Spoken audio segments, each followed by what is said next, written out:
Hello everyone and welcome to another StarCraft 2 commentary with EXO, and this is going to be game number 2 between Rude Catz spawning as the Red Terran. Yes, he's going to be playing Terran this game, and this is going to be quite cool.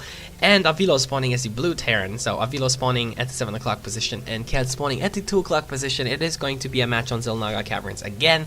And by the way, in case you haven't watched the previous game, then please do check that out, as it is a very cool game. It is a ZVT. Catz is playing Zerg in that one. He's going to be playing Terran in this one, and protoss in the next game, so I'll be casting that game as well. And I think this is going to be a lot of fun, seeing Catz playing all the races. Obviously his main race is Zerg, but he's quite comfortable playing everything, I believe. I've seen him play, actually he streams a lot of matches in which he's not even playing Zerg, so I think he's really familiar with everything, but his main choice is Zerg. Now I think that Catz is doing this to actually demonstrate. I think it was about demonstrating strengths and weaknesses of every race, because he's obviously playing against the same player, and the opposite player is playing the same race. So it's interesting to see 3 games like this being played in a row between two players, the same 2 players, and having one of them just switch races. Obviously a player who knows both races pretty well has to do that, but that's what's going to happen in this case. So it's quite interesting to see the transition and the tendencies that every race seems to impose on the game, because obviously as the race changes, the pace changes and the style changes. A lot of things will change, and looks like he's going for a pretty standard opening right here, going for the barracks into gas, most likely gonna get the orbital command on 15 after that SCV is finished. And meantime, Avilo is scouting with his SCV, while Catz is pretty much doing the same. And Avilo has already, as we can see in the production tab, everything until now is mostly mirrored, so the opening is roughly the same for both players, but we will see what actually happens over here and how they decide to transition from this point onward. Obviously, Terran versus Terran is a matchup that a lot of players like and a lot of players hate. It is really like that. There's no in between, really. I'm not a big fan of it. There are some good TVT matches though, but they're pretty rare. But the thing is, I don't like mech TVT. I like dynamic TVTs with drops, stuff like that. I don't really like the slow mech, like playing with Vikings and tanks and a few Thors or something like that. That's something I don't like. It's a preference thing.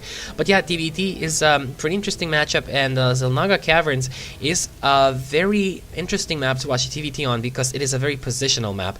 Obviously, if you look at the map and the pathways and the expansions, you're going to see that it's all about positional advantage, especially if you're playing Terran, because as Terran, that's really the first thing you really want to care about in a 1 versus 1 map, especially if it's a 1 versus 1 map with only 2 spawn locations. So yeah, that's something to keep in mind. As long as you gain more ground, as your positioning is more solid, as you edge yourself closer to the middle of the map and entrench your positions, it's going to be that much harder for your opponent to actually break through. And it looks like he did cancel that. That was a reactor, I think. He's going for a tech lab instead. So Avilo is going for 2 early factories. This is an interesting play. Also, Catz is going for a factory, but just 1 factory, getting a starport over here. So he's opening with the barracks into factory into starport, also known as the 111 opening. And Avilo is going to be getting I see what he's doing. So getting blue flame Hellions right now, landing this factory over here, getting double Hellions from the reactor factory. So let's see, is actually what is Catz going to be doing? Is he actually gonna get Banshees? He's getting a tech lab on this factory, so he might just get Banshees. I'm not exactly sure, although he is making a push across the map right now. Let's see, what is this going to be? Is he landing it over there? Indeed he is. And now Catz is going to be making a push with this Hellion. Avilo has 3 Hellions though, but a lot of Marines coming in here. But I'd remind you, Hellions are light armored units, so Hellions versus Hellions is pretty much a slaughterhouse, because they are light units and they also do that splash damage. So yeah, but the thing is, Catz does see this. He does see the fact that there's a lot of Hellions out, so he's probably gonna yep, there we go, putting down a bunker indeed, because when you see that many Hellions, you're probably gonna think to yourself, yep, blue flame is incoming. So let's see if this bunker is going to be finished by the time that Avilo is actually going to push inside Catz's Catz's choke over here. A second bunker being placed down. Obviously, you can just place these bunkers as a safety net, and then you can just salvage them if you don't need them. And here we go, actually. It's going to be very, very close. Bunker just finishing. Oh, and he moves the Marines inside. The Blue Flame Hellions, actually 6 of them, are not going to be able to do much right now. Meantime, looks like that Banshee has been completed. He's also getting Cloak. So let's see, does Avilo have any clue that this is going to happen? It looks like he's going to be planting some missile turrets in key positions over here. Doesn't look like any of them wants to fast expand. None of them actually even has a command center on the way. Meantime, looks like that Banshee has finished. He's probably going to wait for the second one as well. Also, Cloak to be done. By the way, Cloak takes just as much time as it takes 2 Banshees to finish, like head to head, if you start producing 2 Banshees. And here we have Catz expanding. He's getting command center, and Avilo is doing the same thing. And Avilo is still having a lot of these Blue Flame Hellions. He's going to be moving some across. He's actually going to spot that Banshee. This is going to be very close. No, he does not. And this Banshee actually going through safely, unnoticed, towards Avilo's base. And Avilo is still checking to see if there's any natural expansion up for Catz, but doesn't look like it. But he does see this Banshee. I think he's going to be okay, though. There's a lot of missile turrets in pretty much all the positions. I don't think you can actually get a Cloak Banshee in here without it getting detected. And Catz is probably going to try moving all over the place, but he's going to see all these missile turrets. Actually, this is the only real place I think you can get through inside your enemy's base. And let's see, does he, he's actually going to take the route over here. Oh, gotta be careful though, gonna lose that Banshee. Does Cloak, but it's okay, there we go. 1 Banshee making it inside in the central position over here. And it is going to be doing damage to these SCVs, taking down 2 SCVs so far, 3 SCVs. And I think Avilo is pretty pissed right now, knowing the fact that he put up so many turrets, but he actually missed this location, and the Banshee could get inside safely. And here we go, Catz is doing some damage to the supply depots. Avilo, what is this? Oh, he's getting range for his turrets. Interesting choice over there, actually. I haven't seen that one in a long time. But yeah, looks like this Banshee is doing a lot of damage.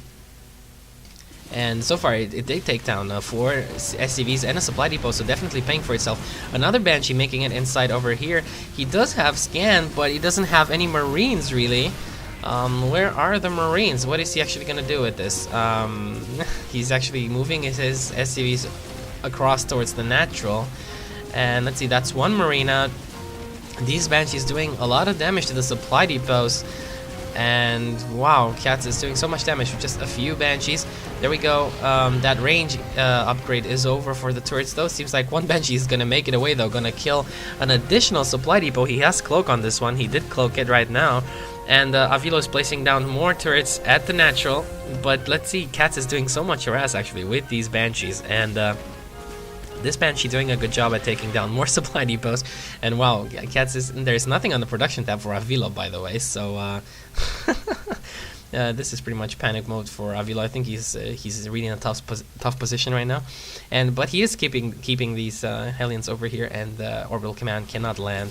And looks like this Banshee is trying to do some more damage in the mineral line over here. It does have 2 SCV kills already while I was checking the natural of Catz over there. And what is this Banshee doing? He's taking down the refinery as well.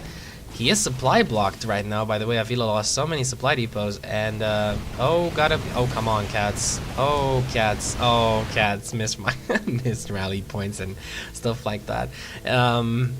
Something I'm really not usual to seeing from Catz, but I'd remind you, he's playing Terran, so don't let this fool you. He's a very good Zerg player, but playing Terran does change a few things in the way you rally units and so forth. So yeah, let's see. These Hellions are making their way in here. There's a lot of mules. These are going to get taken out. Good play from Avilo over here, taking down. That was a lot of minerals. In total, that would be like 1,400 minerals, or 1,200 actually. 1,200 minerals, so good play over there from Avilo, taking down all the mules, also denying the natural expansion mining for now.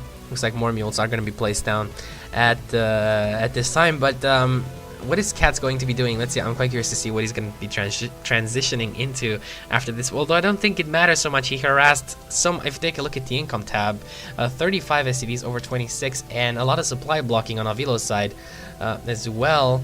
And Yeah, I think he's talking about the missile turrets. And here we go, Catz is moving in again. Is this missile turret gonna finish? I think so. And what are these SCVs doing? There's actually two Banshees cornering all the SCVs in this position, and this is really funny to watch. Oh my god. These Banshees are really killing stuff right now. And there's the Thor out though. And oops, actually the Banshee is in detection range of the turret. This is interesting. Look at the range, high range over there, and the Thor is probably gonna take down this Banshee as well. Let's see. There we go. Avilo actually finally he can start mining again, because up until now the harassment from Catz was great, and you can see just how well he exploded this gap over here in the missile turret range. He just got those Banshees inside and did so much damage with them. But right now there's going to be a pretty solid push coming from Catz. I don't know if he's gonna push or just take down the rocks over here, but if he does push with all that, I don't know if Avilo has anything to stop him actually, because he only has these Hellions. He doesn't have siege mode, he doesn't even have any siege tanks out, he only has these Hellions and the Thor. So let's see. Obviously those Hellions will be okay against the Marines, but a lot of Marauders and tanks and the Banshee as well over here. There's a scan coming down, and Catz knows that there's nothing really there for Avilo, so I think he's just gonna move in and kill him. So I think that's Catz's big plan right now. There we go, these Hellions taking down that one lonely Hellion over there. And Catz probably gonna, yep, there we go, planting some bunkers to retreat to as well. Sieging those tanks up. Oh, he's killing a lot of SCVs though, no matter what, he's killing a lot of SCVs, Hellions as well. And Marauders are armored units, so they don't really take damage from Hellions, but well, Avilo is losing so many SCVs, and if he loses that Thor as well, there we go, losing the Thor. The Marauders are sniping the tanks, and there we go, Avilo just leaves the game. No GG even. So I think he was a little bit annoyed. I would be annoyed as well after that kind of harass. Actually, it's not the harass that would have been that would have annoyed me so much, but the fact that I actually put so many turrets up, and I missed this spot over here, and the Banshee could actually just wreak havoc through my base.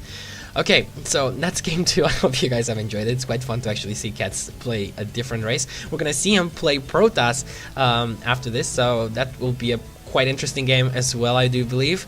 And yeah, thanks for watching. Subscribe if you liked it. Check out my channel at youtube.com/xelstarcraft. And yeah, I'll see you guys in game 3.